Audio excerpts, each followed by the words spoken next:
మంచిది. దేవుని బిడ్డలకి నా హృదయపూర్వక వందనాలు. మనం ప్రార్థన చేసుకుందాం.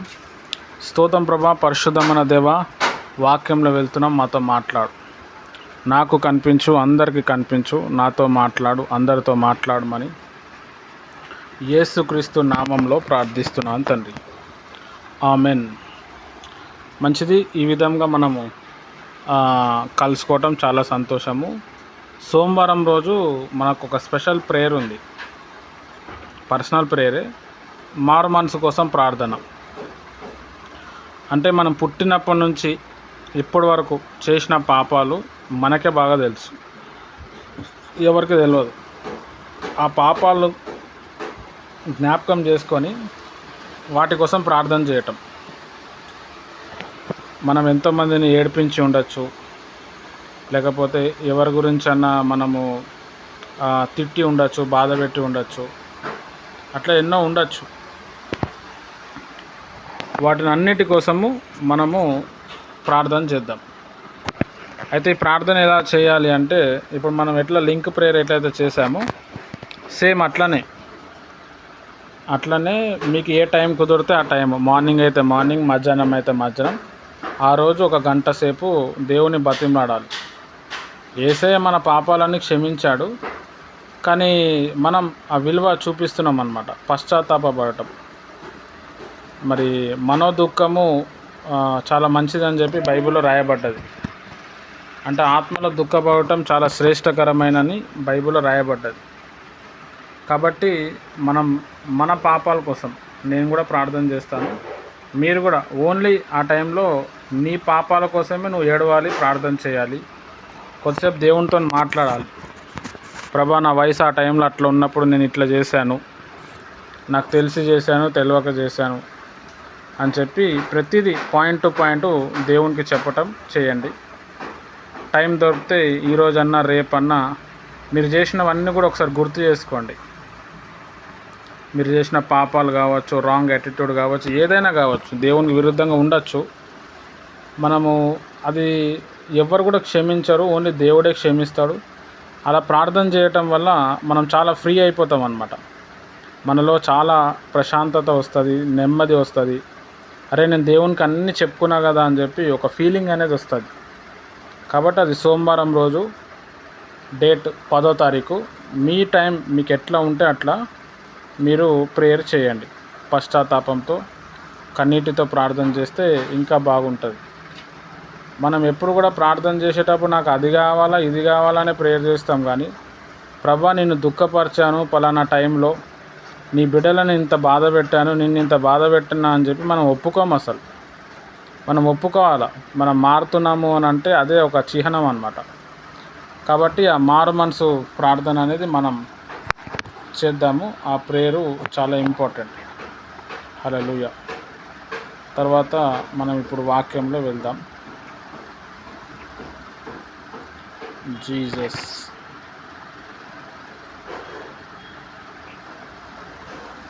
భక్తుల జీవితంలో ప్రార్థన విజయాలు అనే పాఠాన్ని మనం చూద్దాము.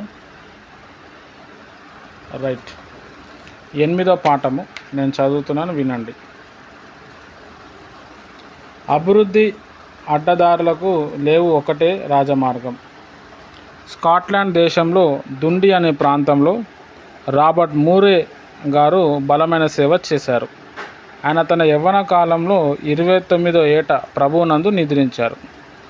ఆయన సంఘ సభ్యులు విస్తారంగా పెరిగారు. చాలా కాలం తర్వాత అదే ప్రాంతానికి ఒక యువకుడు సేవ నిమిత్తం వచ్చాడు. ఎవరైనా తల మీద ముసుకేసుకోకపోతే సిస్టర్స్ దయచేసి ముసుకేసుకోండి. అతని పేరు ఐజాక్. అతడు ఎంతకాలం సువార్త ప్రకటించినా, సేవ చేసినా అతని సంఘ సభ్యులు సంఖ్య పెరగలేదు. నిరుత్సాహపడిన ఆ యువకుడు రాబర్ట్ మూరే గారి విజయం రహస్యం తెలుసుకుందాం అనుకొని ఆయన పనిచేసిన సెయింట్ పీటర్స్ చర్చికి వెళ్ళాడు. అక్కడ ఒక వాచ్మన్ ఉన్నాడు. అతడు వృద్ధుడు. అతడు బల్లలను శుభ్రం చేయడం, చర్చ్ గంట మ్రోగించడం, సమాధుల దొడ్డిని శుభ్రంగా ఉంచడం అతని యొక్క డ్యూటీ. ఐజాక్ అతన్ని సమీపించి, నేను గత 3 సంవత్సరాలుగా ఈ ఊరిలో పనిచేస్తున్నాను, కానీ నా సంఘము సభ్యులు ఎంత మాత్రం పెరగలేదు. రాబర్ట్ గారు కొద్ది కాలమే సేవ చేసిన అతని సంఘ సభ్యులు విస్తారంగా పెరిగారు. ఎంతోమందిని ఆయన ప్రభు తట్టు త్రిప్పాడు. ఈయన స్కాట్లాండ్నే తలక్రిందులు చేశారు. రాబర్ట్ గారి విజయ రహస్యం తెలుసుకుందామని మీ దగ్గరకు వచ్చాను. మీకు తెలిస్తే దయచేసి చెప్పండి అన్నాడు. ఆ వృద్ధుడు లేచి ఐజాక్ని చర్చి లోపలికి తీసుకొని వెళ్ళాడు. ఇక్కడ మోకరించు అన్నాడు. ఐజాక్ అక్కడ మోకరించాడు. ఇప్పుడు నీ 2 చేతులతో నీ ముఖాన్ని కప్పుకో అన్నాడు. ఐజాక్ తన చేతులతో ముఖాన్ని కప్పుకున్నాడు. ఇప్పుడు గుండెలు పగిలేలా ఏడవండి అన్నాడు. మా పాస్టర్ గారు ఇక్కడే మోకరించి కన్నీరు కార్చేవారు. ఆయన ప్రార్థన ముగించిన వెళ్ళిన తర్వాత ఈ ప్రాంతం అంతా నేల తడిగా ఉండటం నేను అనేకసార్లు గమనించాను. మీరు కూడా అదే విధంగా కన్నీరు కారిస్తే విజయం తప్పకుండా చూడగలరు అన్నాడు. ఐజాక్ ఆ మాటను జాగ్రత్తగా విన్నాడు. ఆ ముసలివాడు చెప్పిన ప్రతి మాట తన జీవితంలో పాటించాడు. అంతే, అతని సంఘ సభ్యులు రెట్టింపు అయ్యారు. ప్రియ దైవజనుడా, వింటున్నావా? నీ సేవ విజయ రహస్యం ఇది తప్ప మరొకటి లేదు అని గ్రహించు. రైట్, మంచిది. ఇక్కడ మనము ఒక సేవకుని గురించి మనం ఆలోచన చేస్తే, రాబర్ట్ మూరే అనే ఒక గొప్ప దైవజనుడు ఎర్లీ ఏజ్లోనే, చిన్న ఏజ్లోనే సేవ చేశాడు. వయసు తక్కువ, సేవ అనుభవం ఎక్కువ. చాలామంది రక్షణలో వచ్చారు. కానీ 29 ఇయర్స్గా చనిపోయింది ఆయన. మంచి సేవ చేశాడు. తర్వాత అదే ప్రాంతానికి చెందిన ఒక యువకుడు ఐజాక్ అనే వ్యక్తి, ఆయన అదే ప్రాంతంలో 3 సంవత్సరాల నుంచి సేవ చేస్తుంది. కానీ సంఘము విశ్వాసులు ఎవరు కూడా పెరుగుతలేరు. మరి రాబర్ట్ మూరే గారు పరిచర్య చేస్తే వేల మంది రక్షణలోనికి వచ్చారు. నేను పరిచర్య చేస్తే ఎందుకు రావట్లేదు, ఆ రహస్యం తెలుసుకుందామని చెప్పి రాబర్ట్ మూరే గారు ఆయన స్థాపించిన సంఘానికి వెళ్తే అక్కడ ఒక వాచ్మ్యాన్ ఉన్నాడు. ఆ వాచ్మ్యాన్తో కొద్దిసేపు మాట్లాడిన తర్వాత ఆ వాచ్మ్యాన్ గారు అడిగారు, అయ్యా మరి అయ్యగారు చేసిన సేవ తక్కువనే, కానీ చాలామంది రక్షణలోనికి వచ్చారు. మరి నేను 3 సంవత్సరాల నుంచి చేస్తున్నాను, ఎందుకు రావట్లేదు అని అడిగారు. అప్పుడు సరే, మీకు ఒక దగ్గర తీసుకువెళ్ళాలి అని చెప్పి ఆ చర్చ్ లోపల ఒక ప్లేస్కి తీసుకొని వెళ్ళి ఇక్కడ మోకరించు అని చెప్పాడు. ఆయన మోకరించాడు. ఇప్పుడు నీ 2 చేతులతో నీ ముఖం కప్పుకో అన్నాడు. కప్పుకున్నాడు. ఏడవడం మొదలుపెట్టు అని చెప్పాడు. మా అయ్యగారు ఇదే చేశారు. నేను చాలాసార్లు చూశాను. ఎక్కువగా ఏడ్చి ప్రార్థన చేస్తుండే. ఆయన ప్రార్థన చేసి వెళ్ళిన తర్వాత ఆ ప్లేస్ అంతా కూడా తడిగా ఉండే, పచ్చిగా ఉండే. ఆయన విజయ రహస్యం ఇదే అని చెప్పాడు. హల్లెలూయా. ఆయనకి ఇట్లా ఎవరైతే పాస్టర్ ఐజాక్ గారు వచ్చారో ఆయనకి చంప మీద కొట్టినట్టు అయింది ఆ మాట చెప్పేసరికి. హల్లెలూయా. మనం ఇక్కడ బాగా అర్థం చేసుకోవాల్సిన విషయం ఏంది అని అంటే, కన్నీటి ప్రార్థన అనేది చాలా బలమైన అంశం అన్నమాట. మనం ఎవరెవరి కోసమో కన్నీరు గారుస్తాం. నాకు వాళ్ళు అలా చేశారు, వీళ్ళు ఇలా చేశారు, వాళ్ళు అన్యాయం చేశారు అని అంటాం. కానీ దేవుని దగ్గర పెద్దగా కన్నీరు గార్చాం. హల్లెలూయా. అయితే ఎవరైతే దేవుని దగ్గర కన్నీరు గారుస్తారో ఆ కన్నీటికి చాలా శక్తి ఉంటుంది అన్నమాట. ఎన్ని సంవత్సరాలు బ్రతికినాము, ఎంత సేవ చేసినాం అన్నది గొప్ప కాదు, ఎలా సేవ చేసినాం అన్నది గొప్ప. మన సేవలో బలమైన ప్రభావితం రావాలి అంటే మోకాల ప్రార్థనకి వెళ్ళాలి, కన్నీటి ప్రార్థనలోనికి వెళ్ళాలి. తర్వాత మళ్ళా ఐజాక్ గారు ఆ మాటలు విని ఆయన ప్రేరేపింపబడి ఆయన కూడా ఆ ఫార్ములా యూజ్ చేసినప్పుడు ఆయన సంఘం కూడా పెరిగింది. హల్లెలూయా. చాలామంది సంఘం బాగా పెరగాలంటే మంచి వాక్యాలు చెప్పాలి, మంచి కొటేషన్స్ చెప్పాలి, చాలా డెప్త్లో వాక్యం చెప్పాలి, నవ్వించాలి, ఇట్లా అని అనుకుంటాం. లేకపోతే మంచి షోటప్ మెయింటైన్ చేయాలని అట్లా కాదు. కన్నీటి ప్రార్థన చేస్తే ఆటోమేటిక్ నువ్వు ఏం చేయకపోయినా సేవ డెవలప్మెంట్ అయిపోతుంది. హల్లెలూయా. కన్నీటి ప్రార్థనకి చాలా ప్రాముఖ్యత ఉంది, చాలా విలువ ఉన్నదన్నమాట. కన్నీటి ప్రార్థన ఏం చేస్తుంది అంటే మనుషులని కప్పుతుంది, మనుషులను మారుస్తుంది, మనుషులను ఒక తాటికి తీసుకొస్తుంది. మనం గార్చిన కన్నీరు ఎవరు చూడకపోవచ్చు, సీక్రెట్గా మనం కన్నీరు గార్చచ్చు. కానీ దేవుడు ఆ కన్నీరును చాలా సీరియస్ తీసుకుంటాడు. కాబట్టి నేను చాలామంది దైవజనుల సాక్ష్యాలు విన్నాను. వాళ్ళ ఆ రేంజ్లో సేవ చేసిర్రు అని అంటే వాళ్ళ వెనకాల ఎవరో ఒకరు వాళ్ళ కోసం ప్రేయర్ చేసి ఉండాలి. తల్లి అన్న ప్రార్థన చేసి ఉండాలి, తండ్రి అన్న ప్రార్థన చేసి ఉండాలి, లేదంటే భార్య అయినా ప్రార్థన చేసి ఉండాలి. తర్వాత మంచి సేవ జరిగిందంటే ఆ దైవజనుడు అన్న ప్రార్థన చేసి ఉండాలి. ఏ ప్రార్థన? కన్నీటి ప్రార్థన. బిల్లీ గ్రామ్ గారు కావచ్చు, లేకపోతే జాన్ వెస్లీ గారు కావచ్చు. జాన్ వెస్లీ గారు, ఆయన గురించి నేను మొత్తం చెప్పాను ఒకసారి. ఇంగ్లాండ్లో చాలా పెద్ద అగ్ని జ్వాల ఆయన. ప్రతి ప్రసంగంలో కన్నీరు ఉంటుండే. కన్నీటితో ప్రార్థన చేసి ప్రసంగం రాసుకొని చెప్తే ప్రజలు మారిపోవాలి అంతే. రోడ్ల మీద ఆయన ప్రసంగాలు చెప్తా ఉంటే మారిపోయారు. ఆ పవర్ అనేది ఎక్కడ రిలీజ్ అయిందంటే దేవుని ప్రియమైన వర్లారా, కన్నీటి ప్రార్థన ద్వారా. పౌలు భక్తుడు కూడా ఏథెన్స్ అనే ప్రాంతానికి వెళ్ళినప్పుడు ఆ ప్రాంతంలో ఉన్న ప్రతి వ్యక్తిని మార్చడానికి ఆయన ప్రయత్నం చేశాడు, మారిపోయారు. ఆ ప్రాంతం కోసం ఒక మాట రాస్తాడు, ఈ డోర్ బంద్ చేస్తాడు. 3 సంవత్సరం రాత్రింబగలు ప్రతిరోజు నేను కన్నీరు గార్చిన అంటున్నాడు. యేసు ప్రభు సేవా జీవితంలో కూడా కన్నీటి ప్రార్థన అనేది చాలా ప్రాముఖ్యమైన విషయం. మనం ఈ పుస్తకము చదువుతూ ఉన్నప్పుడు ఫస్ట్ ప్రార్థన గురించి విన్నాము, తర్వాత మోకాల ప్రార్థన గురించి విన్నాం, ఇప్పుడు కన్నీటి ప్రార్థనలోనికి వచ్చినాం. ప్రార్థనలో ఇవి కొన్ని స్టేజెస్ అన్నమాట. హల్లెలూయా. ఫస్ట్ మనం ప్రార్థన చేసుకోవాలి, తర్వాత మోకాల మీద ఉండి ప్రార్థన చేయాలి, తర్వాత మోకాల మీద ఉండి చేతుల పైకెత్తి ప్రార్థన చేయాలి, తర్వాత మోకాల మీద ఉండి కన్నీటి ప్రార్థన చేస్తూ ఉండాలి. దీనివల్ల కొంచెం హెల్త్ దెబ్బతింటుంది, కొంచెం హెల్త్ సరిపోదు, తర్వాత పిచ్చి పిచ్చిగా ఉంటుంది, తలనొప్పి వస్తూ ఉంటుంది. అప్పుడప్పుడు చేయనీకి ప్రయత్నం చేయాలి. దేవుణ్ణి కూడా అడగాలి, ప్రభా నాకు కన్నీటి ఆత్మ దయచేయి. ఆ కన్నీరు ఆత్మ అనేది ఒక ఆత్మ ఉంటుంది. ఆ ఆత్మ మన మీదకి వచ్చినప్పుడు అసలు ఎందుకో తెలియదు వస్తూనే ఉంటుంది కన్నీరు. హల్లెలూయా. అయితే మనం కార్చిన కన్నీరు ఎప్పుడు కూడా వ్యర్థంగా పోదు అని కూడా మనము నమ్మాలి.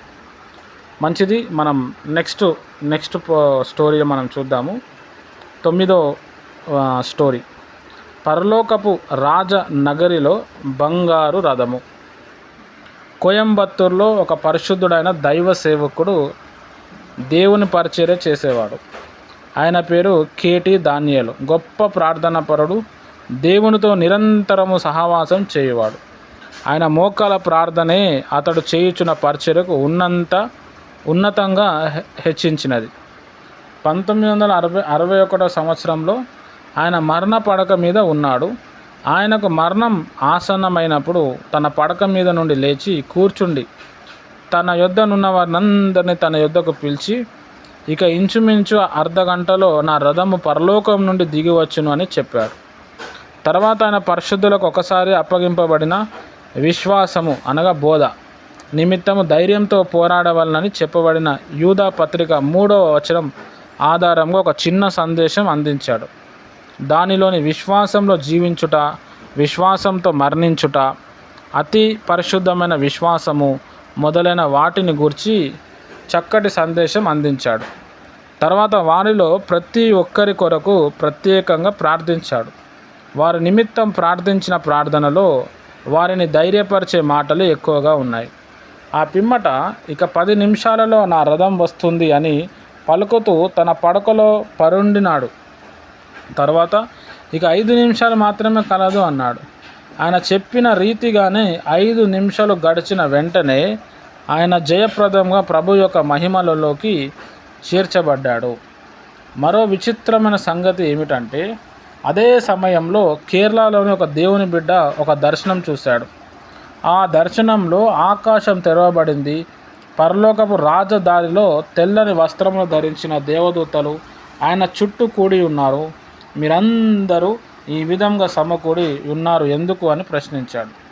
దూతలు, రాజుగారు ఈ మార్గంలో వచ్చుచున్నారు, అందు నిమిత్తమే మేమందరం ఇక్కడ సమకూడి ఉన్నామని చెప్పారు. రాజుగారు ఎందుకు వచ్చుచున్నారు అంటూ దర్శనం చూస్తున్న మనుషుడు ప్రశ్నించాడు. దూతలు, నేడు పరలోకమునకు రాబోచున్న ఒక పరిశుద్ధుని ఆహ్వానించుటకు రాజుగారు ఇచ్చుటకు వస్తున్నారు అని చెప్పారు. ఇంకా ఆలస్యం కాకమునిపే పరలోకపు వాయిద్య బృందం ఒక మంగళ గీతం నలుదిక్కులకు వినబడసాగింది. మహారాజైన యేసు ఒక రథంలో వచ్చుచున్నాడు. మరోవైపు నుండి బంగారుమయమైన రథములో ఒక పరిశుద్ధుడు వస్తూ ఉన్నాడు. ఆ పరిశుద్ధుడు ఎవరని తేరి చూడగా ఆయన కేటీ దానియేలు గారు అని గ్రహించాడు.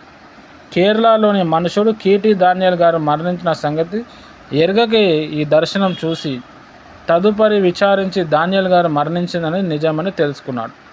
పాస్టర్ గారు నా రథం వచ్చుచున్నది అని చెప్పిన ప్రకారమే ఆ సహోదరుడు కూడా బంగారుమయమైన ఒక రథములో ఆయన పరలోకమునకు స్వాగతం చేయబోట దర్శనం స్పష్టంగా చూశాడు.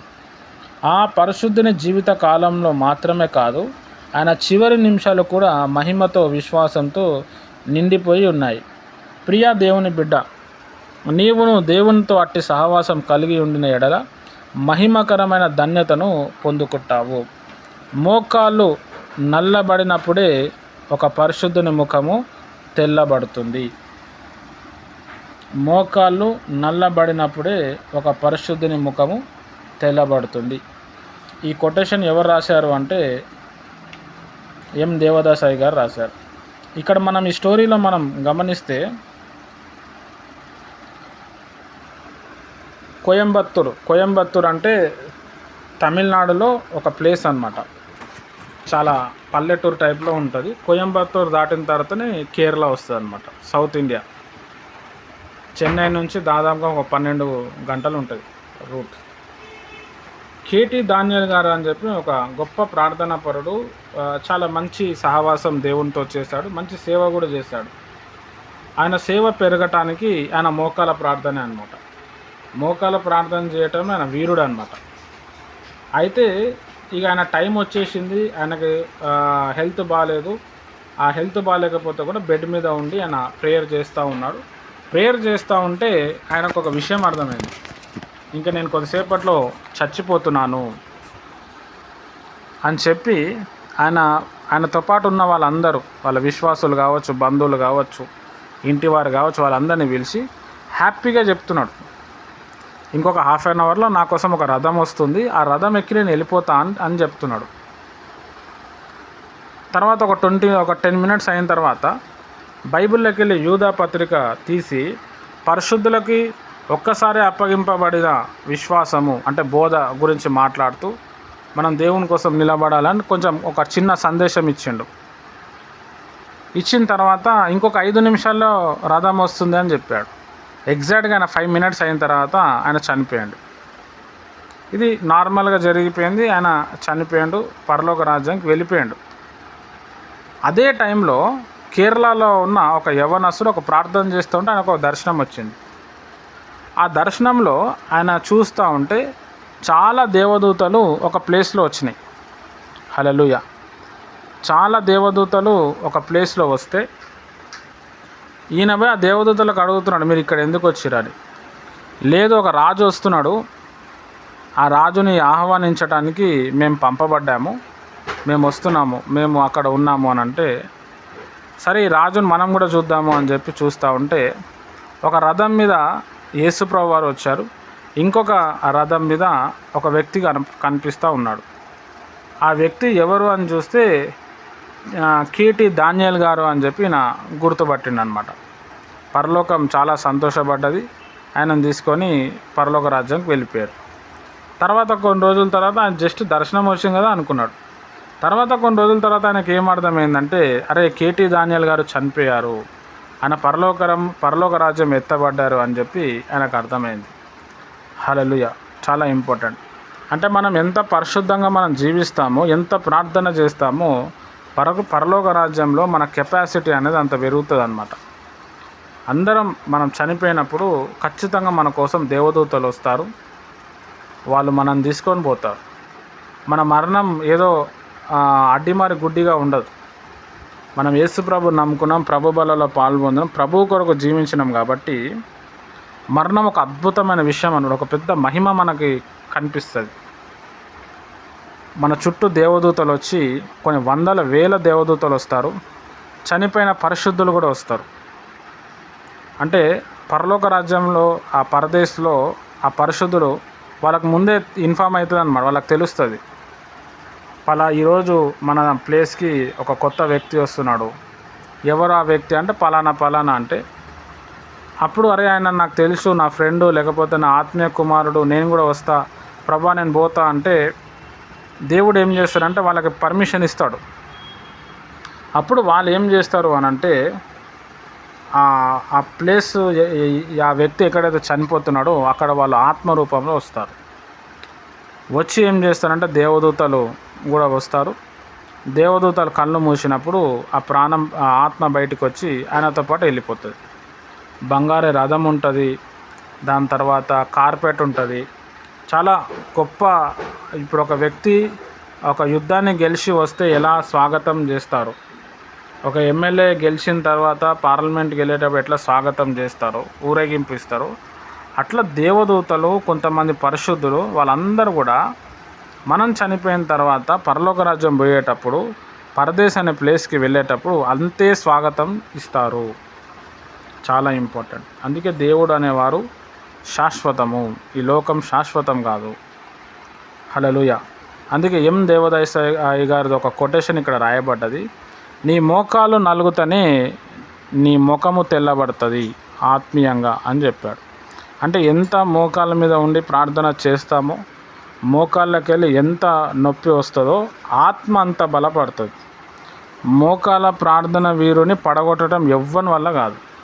అసలు వాడు ఓడిపోయినట్టే చరిత్రం లేదు. కాబట్టి మన జీవితంలో మోకాళ్ళ అనుభవం అనేది చాలా గొప్పది. 5 నిమిషాలు నేను మోకాళ్ళ మీద ఉండలేకపోతున్నా అంటే చాలా దౌర్భాగ్యమైన స్థితి అది. హల్లెలూయా. మనం ఎన్నో సంవత్సరాల నుంచి దేవుని నమ్మినాము, ఎంతసేపు ప్రేయర్లో ఉంటున్నాము, ఎంతసేపు మోకాళ్ళ మీద ఉంటున్నాం? కనీసం ఒక హాఫ్ అన్ అవర్ ఉండగలుగుతున్నామా? ఒక 15 నిమిషాలు ఉండగలుగుతున్నామా? మనం ఉండలేం. ఎందుకంటే దాని మీద మనకి అంత ఇంట్రెస్ట్ ఉండదు. దాని మీద అది చేస్తే మన లైఫ్ ఇట్లా ఉంటుందని కూడా తెలియదు. హల్లెలూయా. చాలా ఇంపార్టెంట్.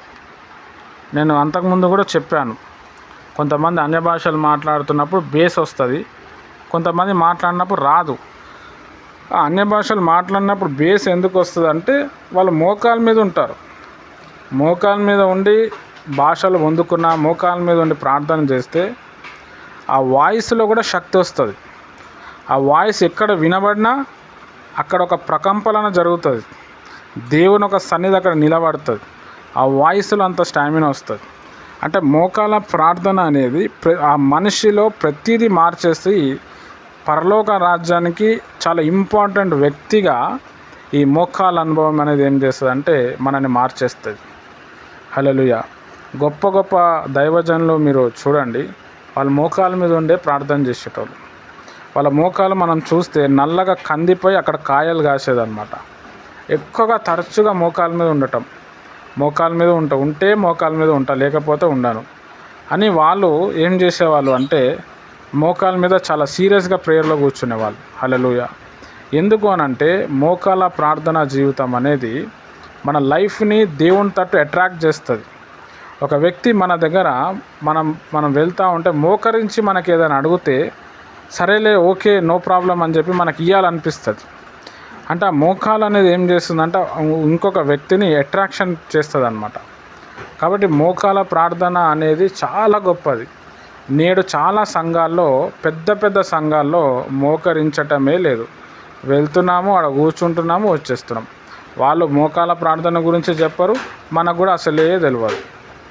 కానీ ఓల్డ్ చర్చెస్లో మనం చూస్తే మోకాల మీద ఉండి ప్రార్థన చేసేటోళ్ళు, మోకాల మీద ఉండి అయ్యగారు వాక్యం చెప్పేటోడు, మోకాల మీద ఉండే ప్రభు వల్ల ఇచ్చేటోడు. హల్లెలూయా. చాలా ఇంపార్టెంట్. ఏ దైవజనుడైతే మోకాల మీద ఉండి ప్రార్థన చేస్తాడో, మోకాల గురించి చెప్తాడో, ఆ దైవజనుడు మోకాల ప్రార్థన విలువ తెలిస్తేనే చెప్పగలుగుతాడు. ఇక్కడ దేవదాయ గారు చెప్పారు. దేవదాయ అయ్య గారు రాజమండ్రి ప్రాంతంలో పుట్టి అక్కడ సంఘాలు స్థాపించి బయట దేశాల్లో కూడా సంఘాలు స్థాపించండు. చాలా సంఘాలు బయట దేశంలో పుట్టి ఇక్కడ మన దేశంలో స్థాపించిన వాళ్ళే ఉన్నారు. ఈ దేవదాయ గారు, పిఎం శామ్యూల్ గారు, ఏసన్న గారు, ఈ బైబిల్ తర్వాత హెబ్రోన్ చర్చు భక్తు సింగ్ గారు, వీళ్ళు ఈ దేశంలో పుట్టి బయట దేశాల్లో పోయి సంఘాలు కట్టారు. వీళ్ళందరిది ఒకటే ప్యాటర్న్, మోకాల మీద ఉండి ప్రార్థన చేయటం. ప్రార్థన అంటేనే మోకాల మీదకి రావటం. హల్లెలూయా. దేవుని ప్రియమైన వారలారా, మీరు ప్రార్థన అంటే ఎలా చేస్తున్నారు? మోకాలు అంటే పెద్ద మోకాలు, సిలువ మోకాలు కూడా అంటారు. యేసుప్రభు వారు సిలువలో బలి అయినప్పుడు ఆయన మోకాలు కూడా కొంచెం ఫోల్డ్ అయిందనమాట. మోకాల్లో 2 మోకాళ్ళు ఉంటాయి. ఒకటేమో చిన్న మోకాలు, ఇంకొకటేమో పెద్ద మోకాలు. నేను చెప్పేది పెద్ద మోకాలు, సిలువ మోకాలు అనమాట. చాలా ఇంపార్టెంట్. రైట్, మనం ఇంకొక స్టోరీలో వెళ్దాం.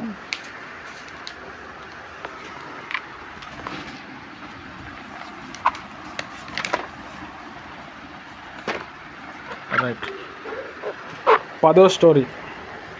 1500 మంది పిల్లలకు ఆ రోజు భోజనం ఎలా వచ్చింది? జార్జ్ మ్యూలర్ గురించి ఈ మంచి స్టోరీ ఉంటుంది. చాలా గొప్ప వ్యక్తి. ఆయనని విశ్వాసపు తండ్రి అని కూడా మనం పిలవచ్చు. ఒక ప్రార్థన అంశం కోసం 25 సంవత్సరాలు ప్రార్థన చేసిండు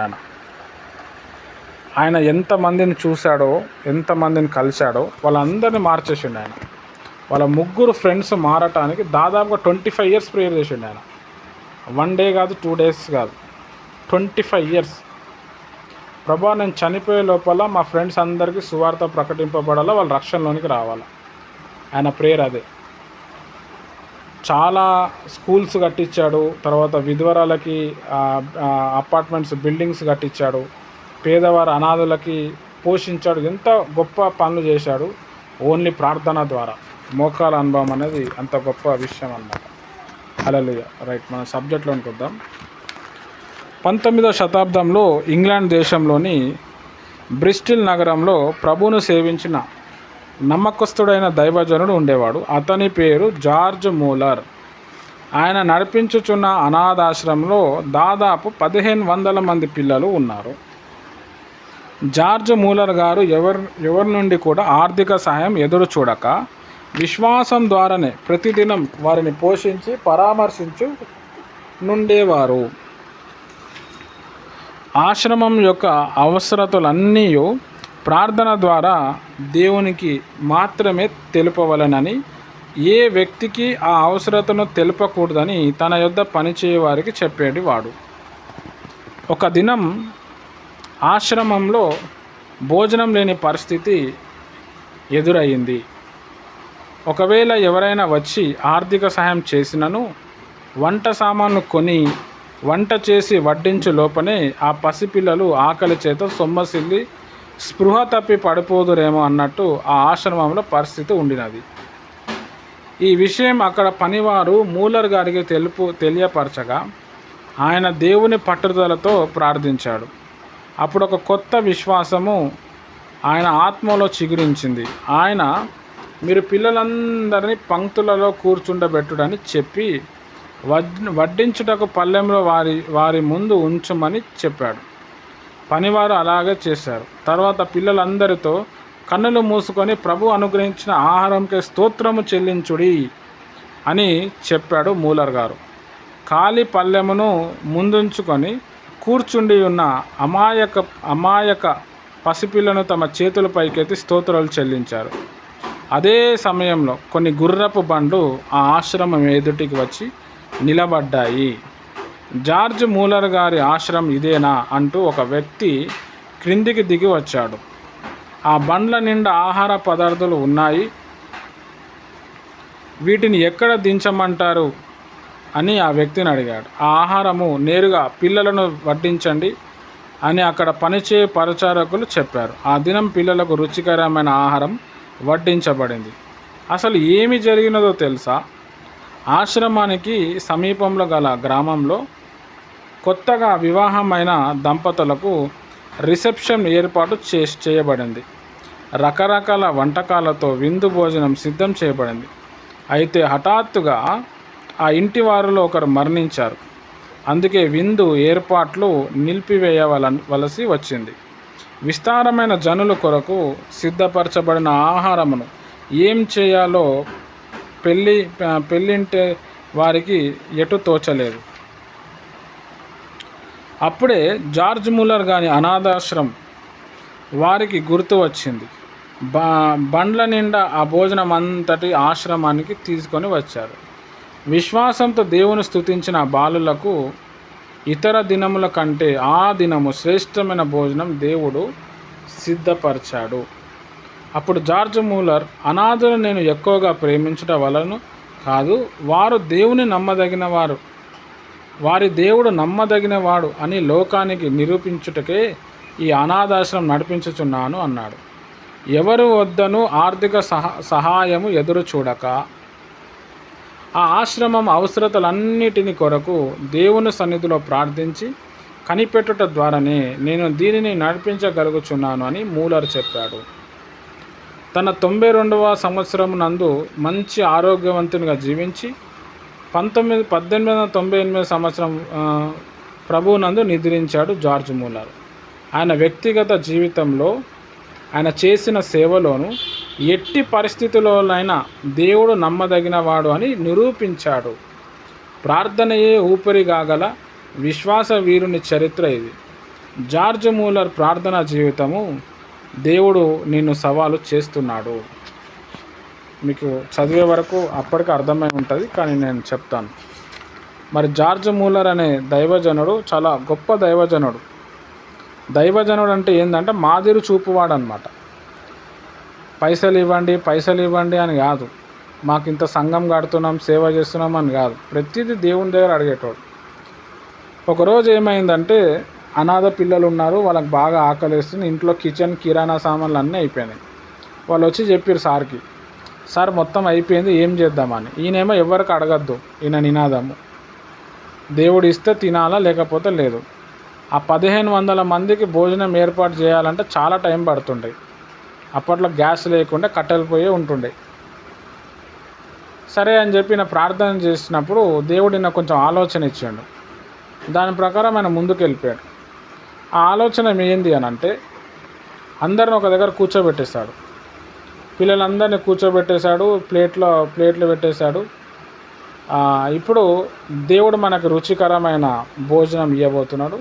దానికి మీరు కళ్ళు మూసుకొని చేతుల పైకి అయితే ప్రభువును స్తుతించండి అన్నారు. ఇక అందరు స్తుతి చేస్తూ ఉన్నారు. అక్కడున్న వ్యక్తులందరూ ఇప్పుడు ఎట్లా ఆహారం వస్తుంది, సార్ నెక్స్ట్ స్టెప్ ఏం చేయబోతున్నాడు అని అందరు ఆశ్చర్యపోతున్నారు. అట్ ద సేమ్ టైం అక్కడ కొంతమంది వచ్చారు. గుర్రాలు రథాల్లో కొంచెం ఆహారం తీసుకొని వచ్చారు. అనాథాశ్రమం నడిపిస్తున్న స్థలం ఇదేనా అంటే అవును అంటే, సరే మాది రిసెప్షన్ క్యాన్సిల్ అయిపోయింది, మరి ఈ ఆహారం మీకు ఇవ్వాలని చెప్పి మాకు చెప్పారు, అడ్రస్ ఇచ్చారు, అందుకే వచ్చినాం. ఎక్కడ పెట్టాలి, చక్కగా ఎక్కడైతే ఆ పిల్లలు కూర్చున్నారు కదా ప్రేయర్ నర్స్, అక్కడికి తీసుకొని వెళ్ళిపోండి అని చెప్పి రకరకాల వంటలు, చాలా టేస్ట్ అయిన పసందైన వంటలు ఇచ్చిరు. వాళ్ళందరూ కూడా తినేసిరు.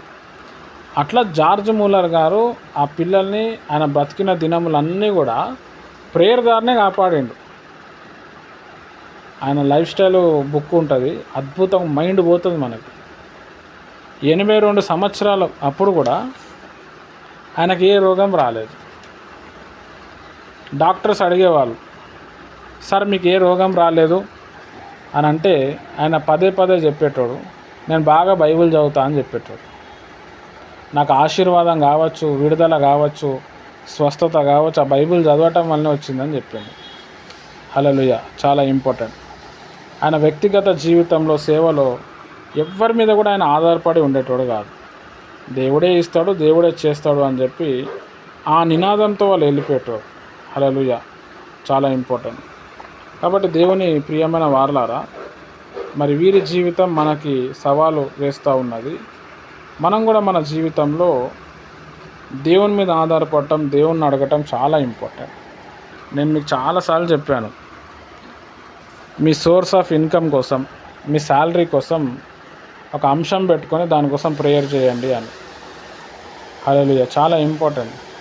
ప్రభా, ఈ నెల 50,000 వస్తుంది, వచ్చే నెల నాకు 70,000 రావాలా, నువ్వు సహాయం చేయి ప్రభా, నువ్వు ఇస్తున్నందుకు వందన, అట్లా చెప్పాలా మనం. దేవుడు ఇప్పిస్తాడు. ఎక్కడి నుంచి వస్తే పైసలు తెలియదు. హల్లెలూయా. చాలా ఇంపార్టెంట్. ఎక్కడి నుంచైనా దేవుడు ఇప్పిస్తాడు. మనం ప్రార్థన చేయకపోతే ఆ డబ్బులు రావు. తన ప్రియులు నిద్రించుచుండగా ఆయన వారికి ఇచ్చాను. మనకు ఎట్లా ఉంటుందంటే అవసరం వచ్చినప్పుడే ప్రేయర్ చేయాలని అనుకుంటాం. అట్లా కాదు, ముందు చూపు కలిగి ఉండాలి. నెక్స్ట్ ఒక 10 ఏళ్ళ కోసం మనం ఇప్పటి నుంచే ప్రేయర్ చేయాలి. 10 ఏళ్లలో నా శాలరీ ఇంత పెరగాల ప్రభా, నాకు ఇంత డబ్బులు రావాలని చెప్పి మనం ప్రేయర్ చేయాలి అంతే. దేవుడు ఎక్కడి నుంచి డబ్బులు ఇస్తాడో ఎవరికి తెలియదు, కానీ దేవుడు ఖచ్చితంగా ఇస్తాడు. మీరు ఏదైతే అడిగిరో అవి దొరికినాయని చెప్పి మీరు నమ్మండి, మీకు అది దొరుకుతుందని చెప్పాడు. హల్లెలూయా. చాలా ఇంపార్టెంట్. తన బిడ్డలు ఎప్పుడు కూడా పేదరికంలోనే ఉండాలి అన్నది దేవుని చిత్తం కాదు. మనము దేవుని మీద పెద్ద ఫోకస్ చేయకుండా లోకం మీద ఫోకస్ చేసి, పాపం మీద ఫోకస్ చేసి మనం దరిద్రులం అవుతున్నాం. మనం ధనవంతులు అవ్వాలని యేసు ప్రభువు దరిద్రుడుగా వచ్చాడు. ఆయన రక్తం మన మీద ఉంది. మనం అడగాల, ప్రభువా నన్ను ఆశీర్వదించు, నాకు ఈ డబ్బులు సరిపోతలే, ఈ నెల నాకు 30,000 వచ్చినాయి సరిపోతలే, నెక్స్ట్ మంత్ నాకు ఇంకా పెరగాల, నువ్వు ఏం చేస్తావు తెలియదు. అట్లా కొన్ని రోజులు ప్రార్థన చేయండి. అకౌంట్ నెంబర్ అప్పుడప్పుడు అకౌంట్ ఓపెన్ చేసుకొని జీరో బ్యాలెన్స్ ఏమో ఉంటుంది కదా, ఈ అకౌంట్లో 30,000 పడును కాక, 1,00,000 రూపాయలు పడును కాక అని పలకండి, ప్రార్థన చేయండి. కొన్ని రోజుల తర్వాత వచ్చేస్తుంది దాంట్లో డబ్బులు. హల్లెలూయా. చాలా ఇంపార్టెంట్. రైట్, ఇంకొక స్టోరీ మనం చూద్దాము. స్తుతి తెచ్చిన పెద్ద రొట్టె. రిచర్డ్ ఊమ్రాబ్రాండ్ అనే దైవజనుడు రుమేనియా దేశంలో 14 సంవత్సరాలు క్రైస్తవ విశ్వాసం నిమిత్తము చెరసాలలో బంధింపబడి ఉన్నారు. ఆయనను ఎక్కువగా దెబ్బలు కొట్టినందున ఆ దెబ్బలకు ఆయన వీపు చీలిపోయింది. వారముకు ఒకసారి ఒక రొట్టె ముక్క ఆయన గదిలోనికి విసిరివేసేవారు. 10 వారములకు ఒక్కసారి ఆయనకు తనకు లభించే రొట్టె తునుకలలో ఒక దానిని 10వ భాగం తీసిపెట్టి ఆ చెరసాలలో ఖైదీలందరిలో మిక్కిలి బలహీనునిగా ఉండే వ్యక్తికి దానిని ఇస్తూ ఉండేవాడు. దీర్ఘకాలంగా ఆ చెరసాలలో ఉండినందున రిచర్డ్ ఊమ్రాబ్రాండ్ చూడటానికి అస్థిపంజరంలాగా కనబడేవాడు. కమ్యూనిస్టు ప్రభుత్వం ఆయనను ఎక్కువగా హింసిస్తూ వచ్చింది. ఆ చెరసాలలో ఆయనకు కనీసం బైబిల్ కూడా ఉండేది కాదు. కాబట్టి ఆయన అంతకు ముందు కంఠస్థం చేసిన బైబిల్ వాక్యములను పదే పదే వల్లిస్తూ ఉండేవాడు. ఆ విధంగా ప్రభువునందు ఆనందిస్తూ ఉండేవాడు. ఒకరోజు లూకా సువార్త 6వ అధ్యాయం 22-23 వచనం ఆయనకు గుర్తుకు రాగానే ఆయన వాక్యంలోని పదే పదే చెప్పుచూ సంతోషంతో గంతులు వేయసాగారు. ఆయన 6 అడుగుల కంటే ఎత్తుగా ఉండేవాడు, కానీ ఆయన బంధింపబడిన చెరసాల గది యొక్క ఎత్తు 4 అడుగు మాత్రమే ఉండేది. కాబట్టి ఆయన తిన్నగా లేచి గంతులు వేయలేకపోయారు. ఆయనను ఆ వాక్యము చేత కలిగిన ఆనందమును బట్టి తనకు వీలైనంత వరకు నిట్టారుగా నిలబడి ఆయన సంతోషించుచు గంతులు వేయుచూ ఉన్నారు. చెరసాలలోని ఆ గది నుండి ఏదో కొత్త రకమైన శబ్దం వినబడుచుండుటను బట్టి ఆ చెరసాల కావలివాడు ఆ గదికి పైభాగంన చిన్న రంధ్రము ద్వారా లోపల ఏమి జరుగుచున్నదని తొంగి చూసేవాడు. దీనుడైన రిచర్డ్ సంతోషించి గంతులు వేయుటను కల్లార చూసి ఆయనకు పిచ్చి పట్టిందని అనుకున్నాడు. అతడు ఆయన మీద జాలిపడి ఒక పెద్ద రొట్టెను ఆయన ఉన్న గదిలోనికి విసిరివేశాడు. తనకు అంత పెద్ద రొట్టె లభించినందున రిచర్డ్ ఆశ్చర్యపోయాడు. తన కళ్ళను తానే నమ్మలేకపోయాడు. ప్రభు ఆ దినమందు మీరు సంతోషించి గంతులు వేయుడి, మీ ఫలము గొప్పదయుండునను మీ మాట ఎంతో నిజమైనది, పరలోకమందు మాత్రమే నాకు ఫలము గొప్పదై ఉండునని తలంచాను. దానిని తలంచి నేను సంతోషించుచున్నాను.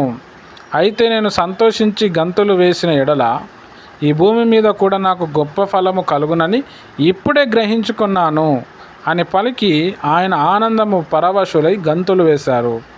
ఒక పెద్ద రొట్టె ఒక విలువ మనకు తెలియకపోవచ్చును. అయితే మనము కూడా దైవజనుని వలె 14 సంవత్సరాలు చెరసాలలో ఉంచబడి వారంకొక రొట్టె తునుక మాత్రమే మనకు ఇవ్వబడిన పరిస్థితిలో హఠాత్తుగా ఒక పెద్ద రొట్టె తనకు లభించినట్లయితే అదెంత గొప్ప ప్రతిఫలమో అప్పుడు మనకు బాగా అర్థమవుతుంది. ప్రియా దేవుని బిడ్డ, సనిగే ఆత్మను తరిమివేయండి. ప్రతి శోధనలోనూ పరీక్షలోనూ ప్రభువును స్తుతించి ఆనందించినచో గొప్ప మేలు మీరు పొందుకుంటారు. ప్రార్థన మరియు స్తుతి మీ చెంతకు దేవుని అద్భుతములను మోసుకొని వచ్చును. హల్లెలూయా. ఊర్మా బ్రాండ్ అని చెప్పి ఒక గొప్ప దైవజనుడు ఉన్నాడు. ఆయన రష్యాలో సేవ చేశాడు. రష్యాలో 14 సంవత్సరాలు సేవ చేశాడు. ఆయన బాడీలో ఆ రష్యా వాళ్ళు జైల్లో టార్చర్ పెట్టడం బట్టి ఆయన బాడీలో 4 ఎముకలు ఇరిగిపోయినాయి అన్నమాట. కానీ ఆయన యేసయ్యను వదలలేడు. చాలా గొప్ప సాక్ష్యము. అయితే వారంకి ఒకసారి ఆయనకి ఒక రొట్టె ముక్క ఇచ్చేటోళ్ళు. అది కూడా ఒక టార్చర్ అన్నమాట. హల్లెలూయా. అంటే నీ అంతటా నువ్వే చచ్చిపోవాలన్నది వాళ్ళ కాన్సెప్ట్ రష్యన్స్. 10 వారంలోకి ఒక్కసారి కూడా ఒక్కొక్క రొట్టె వచ్చేదన్నమాట. హల్లెలూయా. చాలా ఇంపార్టెంట్. వారమునకు ఒక్కసారి రొట్టె ముక్క ఆయన గదిలోకి విసిరేవారు. 10 వారములకు ఒక్కసారి ఆయన తనకు లభించే రొట్టె తునుకలలో ఒక దానిని దశమ భాగంగా తీసిపెట్టి ఆ చెరసాలలో ఖైదీలందరిలో మిక్కిలి బలహీనంగా ఉండే వ్యక్తికి దానిని ఇస్తూ ఉండేవాడు.